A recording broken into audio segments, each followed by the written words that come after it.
Boa noite, meus irmãos. Mais uma do nosso lar. Que Deus possa nos iluminar, nos intuir e nos inspirar para que a gente possa hoje ter uma conversa bem franca sobre a fé. Hoje nós estamos passando por muitas situações de dificuldades, não é? Mas chegou ao pico da dificuldade com esse flagelo que a humanidade está passando, essa peste, né, do coronavírus tão falado. Não vou entrar no detalhe científico do vírus, porque todos nós já sabemos de toda essa situação, de tanto que as redes sociais, WhatsApp, Facebook, têm falado. As opiniões são controversas, as opiniões científicas, uns falam de uma coisa, outros falam de outra, mas de repente esse debate nos faz refletir o quanto é importante esse momento em que a gente está passando para uma reflexão interior nossa. Allan Kardec, na pergunta 737, pergunta aos espíritos: com que fim fere Deus a humanidade por meio de flagelos destruidores? E a resposta dos espíritos é muito simples: para fazê-la progredir mais depressa. Então, tá aí a resposta. Isso que nós estamos passando é para o progresso mais depressa, porque nós estamos muito atrasados, provavelmente. Mas aí ele ainda pergunta: para conseguir a melhora da humanidade, não podia Deus empregar outros meios que não os flagelos destruidores? Sim, a resposta. E os emprega todos os dias, pois que deu a cada um os meios de progredir pelo conhecimento do bem e do mal. Nós sabemos, através da doutrina dos Espíritos, que Deus deu à humanidade 3 revelações: a lei mosaicas. Veio o próprio Mestre Jesus, em que deu o Evangelho todinho aí, quantos anos? Mais de 2000 anos de Evangelho, e a humanidade continua a mesma coisa, né? Ou mudou muito pouco, ou está em atraso. Aí ele achou ainda mandar a 3ª revelação, o Consolador Prometido, o Livro dos Espíritos, que é a doutrina dos Espíritos, para nos fazer entender melhor. Então nós temos muitas coisas que Deus nos deu, muitos ensinamentos, muitas revelações, foram 3, para que nós mudássemos. E a gente continua na mesma situação. Agora, quando um flagelo vem, destruidor como esse, porque nós já tivemos vários flagelos. Nós tivemos flagelos de secas, 7 anos de seca, só no Nordeste, aqui no Brasil, nós tivemos 7 anos de seca, minha gente. Nós tivemos enchentes em todas as regiões brasileiras, em todo o mundo nós temos tufões, né? Nós tivemos desmoronamento de terra, nós tivemos chamamento de todos individuais, localizados em regiões. Mas agora vem um chamamento em que religa toda a humanidade, através de um vírus que muitos falam de uma coisa, outros falam de outra. E então ninguém tem ainda certeza de como vai ser o comportamento desse vírus e a devastação que vai fazer no planeta. Os desencarnes vão ser necessários, não é? Mas é o momento da gente chamar para atenção nossa para a fé. Como compreendemos a nossa fé? Aonde nós nos situamos? Como é que está o nosso grau de fé? Não é? A gente acredita somente? A gente compreende a nossa fé ou a gente vivencia? Como é que a gente está? Esse grau de fé, o que eu falo, vai depender da maturidade espiritual, ou seja, da nossa evolução, não é? Nós temos uma fase muito ingênua e infantil. a gente acredita em tudo. Se a pessoa disser uma coisa, a gente está acreditando. Se a pessoa disser tudo, a gente acredita. E a gente não vai atrás das comprovações, se isso é verdade ou se não é. Não é? Então, o que diz, a gente nasceu numa entidade religiosa, tudo que diz a gente acredita e a gente não questiona. Acredita nos dogmas, é uma fé um pouco ingênua essa, né? Às vezes também no WhatsApp, a gente, tudo que diz a gente compartilha um para outro, como se aquele fosse verdadeiro, não é? Então a gente precisa tomar cuidado. Tem a fase do desenvolvimento das emoções. É assim, a gente está numa igreja, a gente está num centro espírita, se tiver tudo bem, caminhando tudo bem, se as pessoas estiverem fazendo o que eu gosto no centro espírita, então eu estou lá, porque a minha família, eu consegui isso, eu consegui aquilo, é uma fé emocional, não é? Muitas igrejas usam esse tipo de fé. Eu consegui emprego, eu consegui um carro, eu consegui uma casa, eu faço uma barganha com Deus. Isso é uma fé emocional, né? A minha família ficou equilibrada, então eu estou bem ali porque está dando tudo certo. Isso é uma fé emocional, depende das nossas emoções. Mas tem a fé do desenvolvimento da razão, é a fé raciocinada. Então essa fé raciocinada, eu não tenho só fé, não. Eu tenho certeza, eu tenho convicção, não é? Eu tenho confiança. Então, essa fé raciocinada, eu vou dar um exemplo para vocês.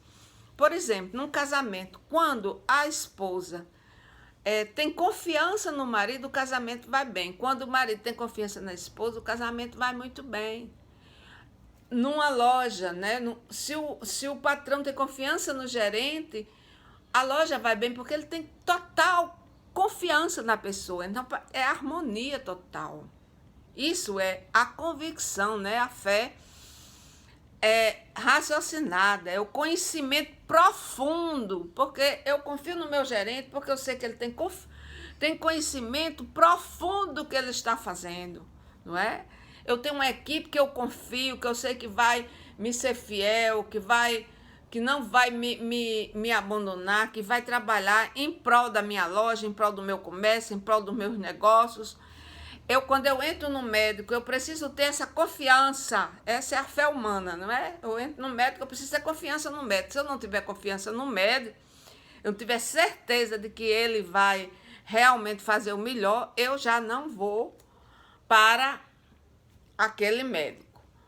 Então, eu tenho que mudar de médico. Então, essa é a convicção, né? Então, essa confiança na divindade é a fé que a gente está chamando. É a confiança. Eu tenho certeza que Deus quer o melhor para mim. Então, mesmo que Deus me diga não, eu tenho certeza que Ele vai fazer o melhor. Então, quando eu tenho essa certeza, eu pulo dessa fé raciocinada, que eu já li, que eu já estudei nos livros, que eu já li o livro dos Espíritos, que eu já li os evangelhos, que eu já li toda a codificação kardeciana, que eu já sei, que eu já estudei e que eu aceitei ela como a minha fé, então eu passo para a fé espiritualizada. É aquela fé que eu entro em comunhão com a divindade. Então a comunhão com a divindade é que eu vivo mais para o lado divino do que para o lado de cá, não é? Eu tenho certeza. Eu vivo na caridade, eu vivo já, não é? Fazendo bem. Mas para que isso tenha essa fé espiritualizada que tanta gente almeja, é a perfeição.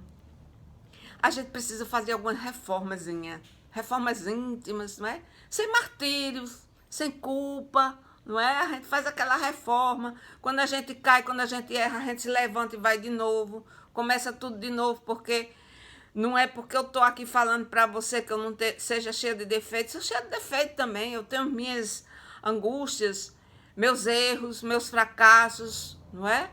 Então, na realidade, é isso que a gente quer. Então, Jesus mostrou isso naquela passagem do homem quando trouxe aquela criança lunática, não é? Criança que estava com o demônio, o termo da época, e que hoje a gente sabe que era um espírito equivocado, era um processo obsessivo, né? Que os espíritas falam, processo obsessivo.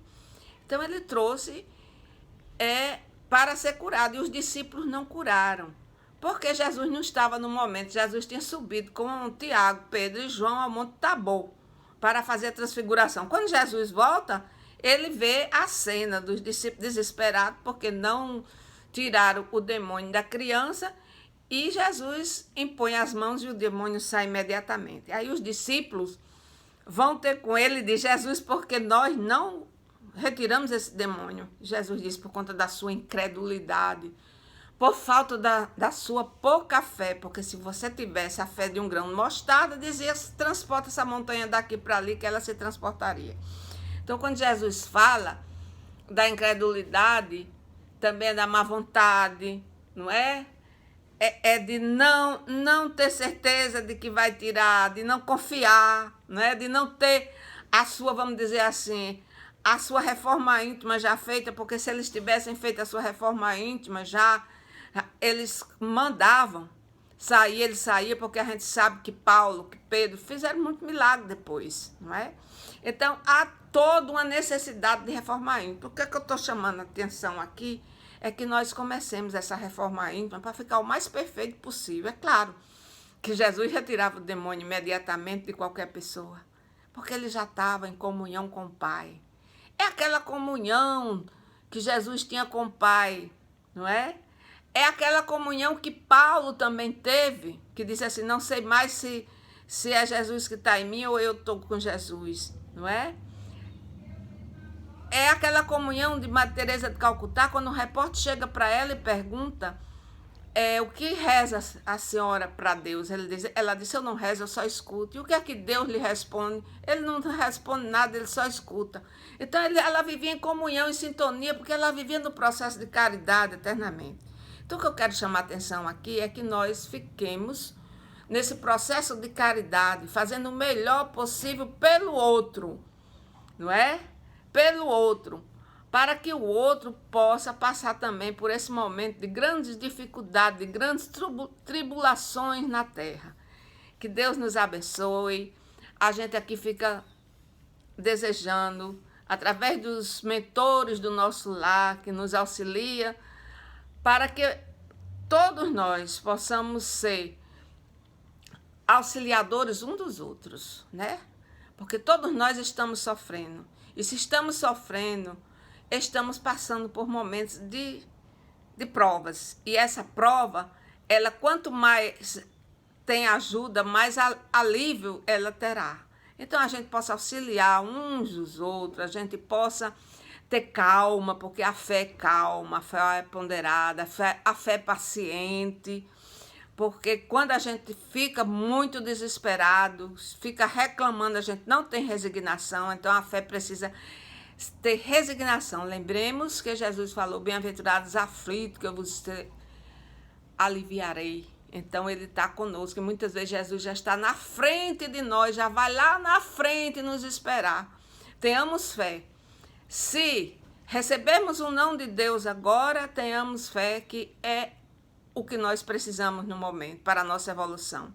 Se tivermos de darmos testemunho até com a nossa vida, com um parente nosso, tenhamos fé. E que todos nós, nesse momento, não nos esqueçamos de orar e lembrar de Maria de Nazaré, que fala que tudo passa na vida. Então isso também vai passar. Muita paz em nossos corações e que Jesus nos dê o melhor possível, as melhores intuições, as melhores inspirações, e que não percamos a oportunidade de fazermos a caridade, porque, como diz Pascal, é na caridade que vamos retirar o egoísmo da terra, né? E como falou bem Emmanuel, no mesmo capítulo, desse primeiro capítulo do Evangelho segundo o Espiritismo, o egoísmo um dia desaparecerá da terra. Muita paz e que o amor transpareça em todos os nossos corações, sintonizando e unindo a todos nós. Muita paz.